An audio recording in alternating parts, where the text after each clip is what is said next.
Cientistas recebem com frequência cartas de pessoas que julgam ter feito alguma grande descoberta. Geralmente essas cartas afirmam que os prótons são marrons, ou então que a teoria da relatividade é um equívoco. Muitas vezes tentamos respondê-las, dizendo gentilmente que, apesar de tudo, influíram muito na ciência. Podemos, no entanto, inquirir sobre o que constituiria realmente uma grande descoberta científica. Que tipo de fenômeno despertaria a atenção dos cientistas? Vamos dar um exemplo. Existem certas constantes fundamentais da natureza. Existe, por exemplo, G, a constante universal da gravitação, igual a 6,7 vezes 10 a menos 8 dinas vezes centímetros ao quadrado por grama ao quadrado. Existe também a velocidade da luz, igual a 3 vezes 10 a décima centímetros por segundo. Existe a carga elétrica do elétron, a unidade fundamental de carga elétrica, 4,7 vezes 10 a menos 10 unidades eletrostáticas de carga. Essas e outras quantidades realmente definem a natureza do mundo. Se alguma dessas quantidades fosse diferente do que ela é, o mundo seria completamente diferente. Contudo, ainda não sabemos por que qualquer uma dessas quantidades possui seu valor próprio. Mas, de vez em quando, alguém descobre que duas constantes fundamentais, aparentemente sem relação uma com a outra, estão de fato relacionadas e que o tamanho de uma resulta do tamanho da outra. Sempre que isso acontece, dois campos da física antes não relacionados são reunidos numa mesma história. Isso é sempre uma grande descoberta. É sobre uma dessas descobertas que gostaria de lhes falar hoje.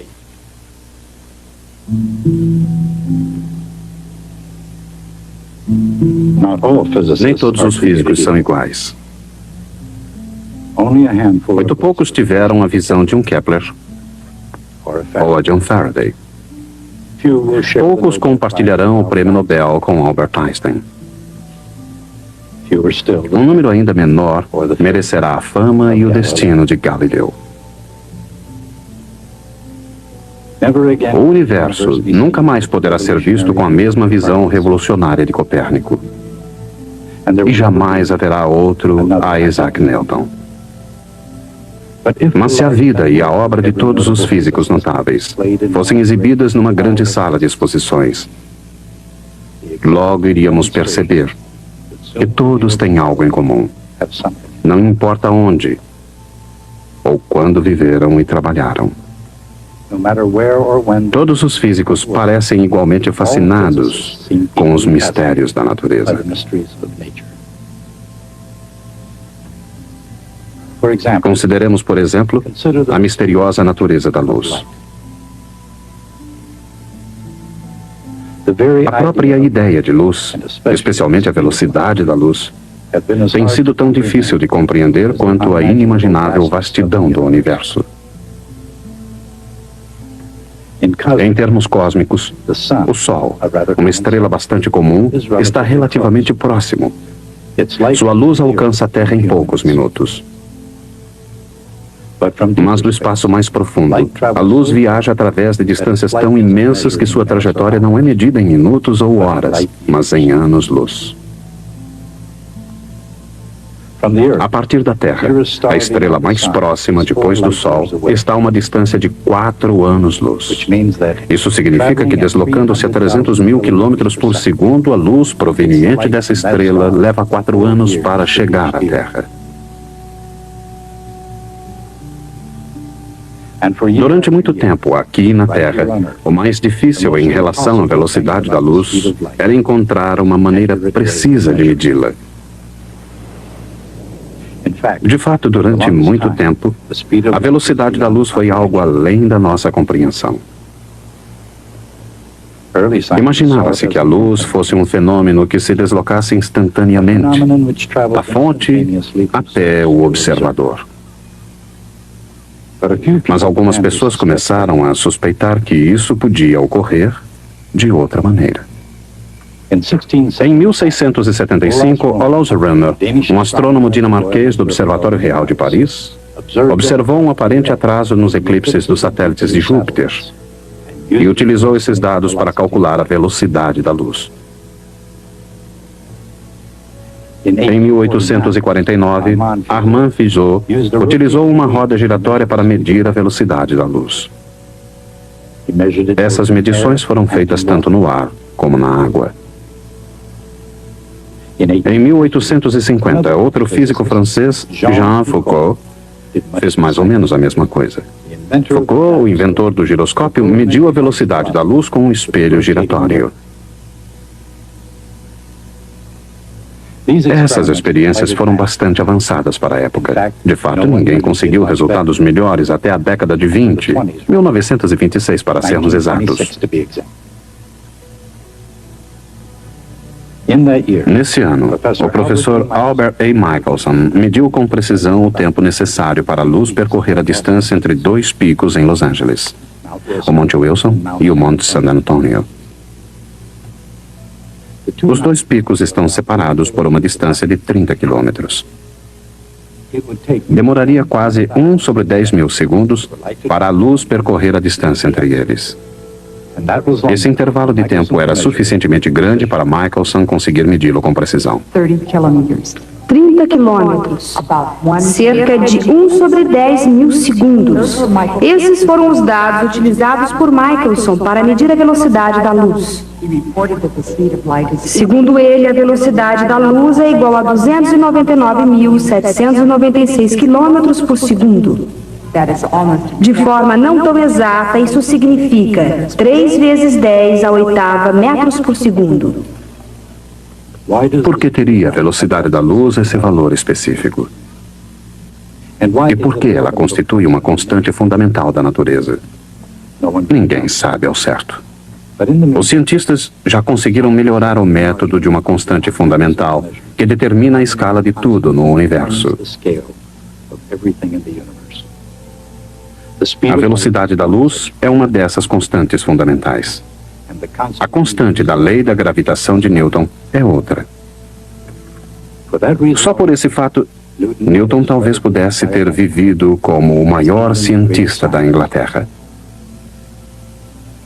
Mas no âmbito da experiência científica, Newton não se igualou a Harry Cavendish, o inglês que mediu a constante da gravitação universal. No processo, Cavendish não só obteve o tamanho do então crescente Império Britânico, mas na verdade ele pesou todo o planeta. Sob qualquer ponto de vista, pesar o mundo é um feito notável. Embora nem todos os cientistas sejam tão ambiciosos quanto Cavendish, quase nenhum é tão modesto. Cavendish não publicou seu trabalho em vida. De qualquer maneira, escondendo o seu trabalho, como Cavendish, ou exibindo para o mundo, como Galileu Galilei, todos os grandes físicos parecem manter livros de anotações. E todos esses livros de anotações, não importa o seu tema ou estilo da eventual publicação, parecem constituir jornadas ao mundo da experimentação.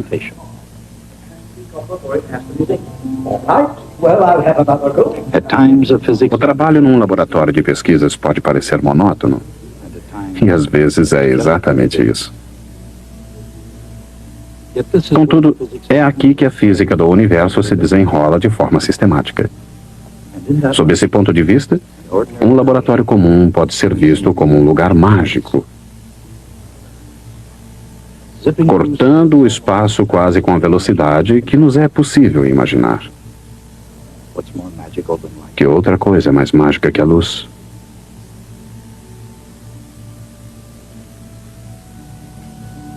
Mais poderosa do que a força da eletricidade.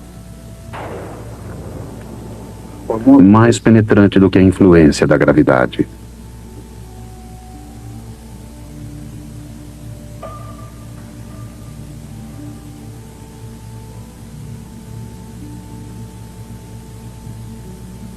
eletricidade e gravidade. Quando os físicos compreendem essas duas forças, eles chegam mais próximos da escala e da estrutura do universo. Mas para concluir a jornada, eles precisam fazer uma conexão com outra força, o fenômeno do magnetismo. O magnetismo difere da gravidade e da eletricidade de uma maneira sutil. Gravidade, uma força que age entre massas, sempre atrai. A eletricidade, agindo entre cargas diferentes, também atrai.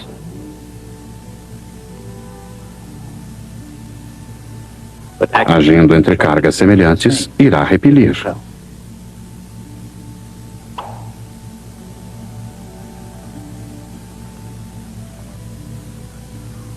O magnetismo, agindo entre polos magnéticos diferentes, também atrai.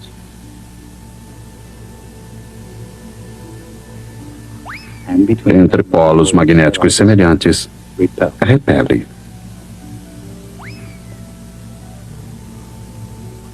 A diferença sutil entre o magnetismo e as outras forças é que os polos magnéticos nunca estão sozinhos. Estão sempre em pares. São iguais e opostos. Apesar de suas diferenças, a gravidade e a eletricidade obedecem às leis de força semelhantes, mesmo ocorrendo com o magnetismo. Eletricidade e magnetismo. A conexão entre essas forças foi feita no campo da física. A descoberta da conexão entre eletricidade e magnetismo foi feita em 1820 por Hans Christian Ørsted. Segundo a lenda, Ørsted fez sua descoberta durante uma palestra e uma demonstração, por acaso. Mas algumas pessoas não acreditam que descobertas científicas possam ocorrer por acaso. Por isso, existe outra teoria. Segundo essa outra teoria, a descoberta ocorreu deliberadamente durante a palestra, para que ninguém pudesse pensar que ela havia ocorrido por acidente. De qualquer maneira, gostaria de lhes mostrar como deve ter sido essa demonstração. Para lhes mostrar, montamos um equipamento semelhante ao utilizado por Ørsted. Agora usemos a nossa imaginação. Estamos em 1820 em Copenhague. É noite e teremos uma palestra pública de gala com demonstração. Vocês são a nata da sociedade de Copenhague, com vestidos de noite e casacas. Eu sou Hans Christian Ørsted, um pensador brilhante, mas desajeitado e muito míope. Acho que a reconstituição não é muito realista, pois eu não sou míope. Mas usaremos a nossa imaginação e faremos o melhor que pudermos. 20 anos antes, em 1800, Alessandro Volta inventara a bateria elétrica, ou pilha voltaica. Pela primeira vez, havia uma fonte segura de corrente elétrica. Temos aqui uma pilha voltaica original, fabricada sob encomenda pela Sears Roebuck. Ørsted sabia que as correntes elétricas produzem coisas engraçadas. Dissociações químicas, um arame conduzindo uma corrente elétrica transformava a eletricidade em calor, e etc. Ele tinha absoluta certeza que sua corrente elétrica também se transformaria em magnetismo. Ele passou uma corrente elétrica através de um fio elétrico, alinhando o fio de maneira que ficasse perpendicular à agulha de uma bússola. Quando a corrente passasse pelo fio, esse se tornaria um ímã. Isso ficaria constatado porque a agulha do ímã ficaria paralela ao fio. Eu preciso de um assistente para essa experiência. Preciso de uma voluntária. Poderia ser meu assistente? Você aciona o interruptor. Puxe em sua direção quando eu disser. Muito bem. Quando se aciona o interruptor, uma corrente elétrica percorre esse fio. Esse fio se transforma em um ímã. A agulha ficará paralela ao fio. Muito bem. Vamos observar a agulha. Quando ela se deslocar, verão a conexão entre eletricidade e magnetismo revelada pela primeira vez. Essa será uma grande descoberta do século XIX. Está pronta? Quando eu disser 3, puxe o interruptor. 1 a 1. 2, 3. Nada, absolutamente nada aconteceu. Horsted está decepcionado. Ele torce o fio para puxar o ímã nessa direção. Não adianta, o ímã não sai do lugar. Ele pede que o assistente abra o interruptor e anuncia que a experiência foi um fracasso. O público começa a deixar a sala. Seu assistente, muito vivo, percebe que a bateria ainda não estava descarregada completamente. Naquela época não se desperdiçava o que restava da carga elétrica de uma bateria. Horsted ainda podia fazer outra experiência. Foi então que ele decidiu fazer uma coisa que não tinha o menor sentido. Colocou o fio paralelo à agulha do ímã. Isso não fazia nenhum sentido. Se o fio está paralelo à agulha e se transforma no ímã, a agulha já está alinhada com o fio. Ela não irá se mover. Mas ele decide experimentar. Segura o fio paralelo à agulha e pede ao assistente para ligar o interruptor. Pronto, 1, 2, 3. A agulha do ímã se movimenta. Horsted descobrira o eletromagnetismo. Bem, agora pode abrir o interruptor. Obrigado pela ajuda. Horsted obteve um resultado surpreendente em virtude da maneira pela qual opera o campo magnético de uma corrente elétrica. Se isso é um fio que conduz uma corrente elétrica como aquele...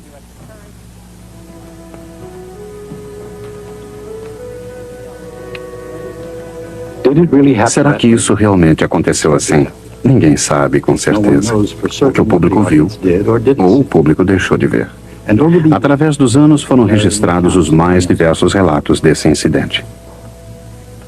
O fato é que a descoberta de Oersted foi um golpe de gênio. Uma descoberta que eletrizou as mais refinadas mentes científicas do século XIX e que originou um trabalho intelectual que durou 50 anos. Mas por quê? Uma bateria, uma bússola e um pequeno pedaço de fio. É óbvio que não foi uma questão de equipamento, e sim do conceito fundamental por trás da experiência. Um conceito tão poderoso que, ao ser finalmente compreendido, teve o poder de relacionar a eletricidade comum às mais extraordinárias luzes do universo, as estrelas.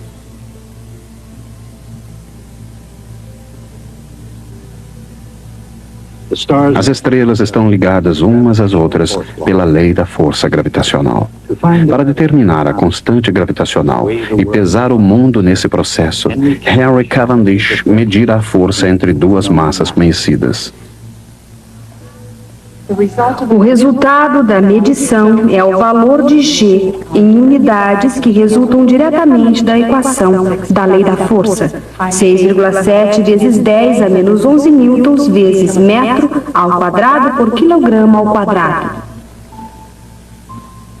Um tipo semelhante de medição pode ser usado para determinar a constante elétrica. Aqui, um gerador eletrostático é utilizado para introduzir cargas elétricas positivas e negativas em duas placas paralelas de metal, até que a força de atração entre elas supere a da gravidade. Da força entre as placas, podemos deduzir a força entre as cargas. Mais uma vez, a medição da força revela a constante na equação de força. As unidades da constante provêm diretamente da equação da força.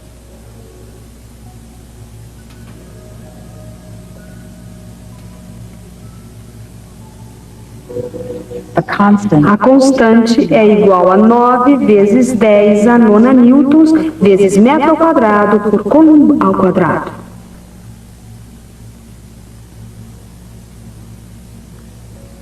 Assim, o processo de medição de constantes e obtenção de leis da força não constitui mistério.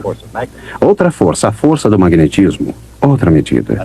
Outra constante com unidades da lei de força. 3 leis, 3 constantes. Mesmo assim, o ponto alto da grande descoberta de Oersted é que o magnetismo e a eletricidade não estão separados.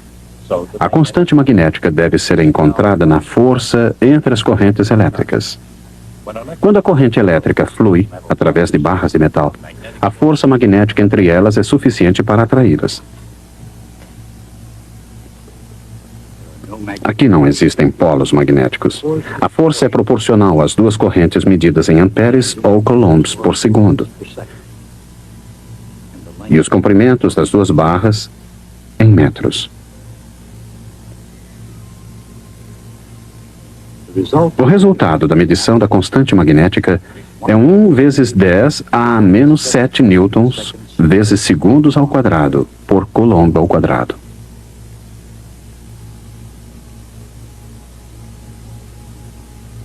A importância dessas constantes foi compreendida por muitos cientistas no século XIX. Mas apenas James Clerk Maxwell, 50 anos após a descoberta de Oersted, finalmente compreendeu seu significado. A força elétrica e a força magnética não são forças fundamentais independentes na natureza. Estão relacionadas uma com a outra. Portanto, as constantes também devem estar de alguma forma relacionadas. Mas como? A razão K, índice E dividido por K, índice N, deve ter unidade dimensional metros ao quadrado por segundos ao quadrado. Em outras palavras, o quadrado de uma velocidade. Mas que velocidade? Seu quadrado é 9 vezes 10 a 16 metros ao quadrado por segundos ao quadrado. Dividindo-se a constante elétrica pela constante magnética, obtemos um resultado que é a velocidade da luz.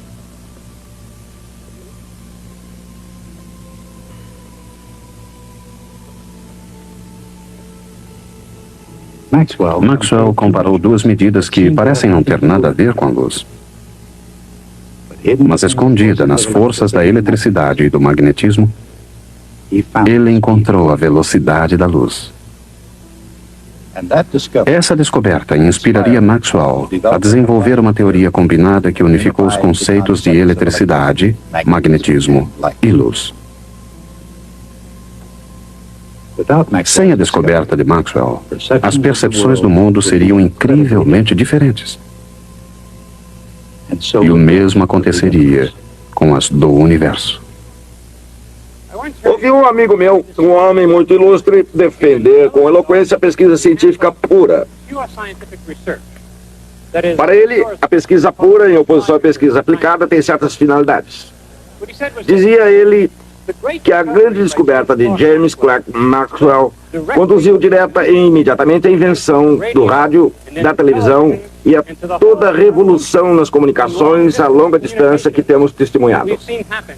Tudo isso aconteceu não porque Maxwell estivesse tentando descobrir uma maneira de se comunicar melhor, mas porque ele estava mexendo com a natureza fundamental da eletricidade e do magnetismo. Se Maxwell desejasse descobrir alguma coisa sobre como melhorar a comunicação a longas distâncias, ele não teria feito experiências com eletricidade e magnetismo, mas sim feito experiências com megafones e estações repetidoras. Esse é um argumento engenhoso, incorreto. Quando analisamos a história, ela às vezes nos revela algumas surpresas. Pois a primeira grande revolução mundial nas comunicações a longa distância ocorreu quando Maxwell era jovem. Ele era muito interessado nas comunicações a longa distância. O telégrafo foi inventado em 1838. Por volta de 1850, o mundo embarcara numa grande aventura tecnológica comparável à nossa ida à Lua. A colocação de um cabo telegráfico no Oceano Atlântico que reduziria o tempo de comunicação entre Nova York e Londres de várias semanas a uma fração de segundo. Um navio desenrolou o cabo no Oceano Atlântico. No meio do oceano, o fio rompeu-se. Estava tudo acabado. O jovem James Clerk Maxwell celebrizou a ocasião escrevendo um pequeno verso sobre o assunto, que vou lhes recitar. O refrão era: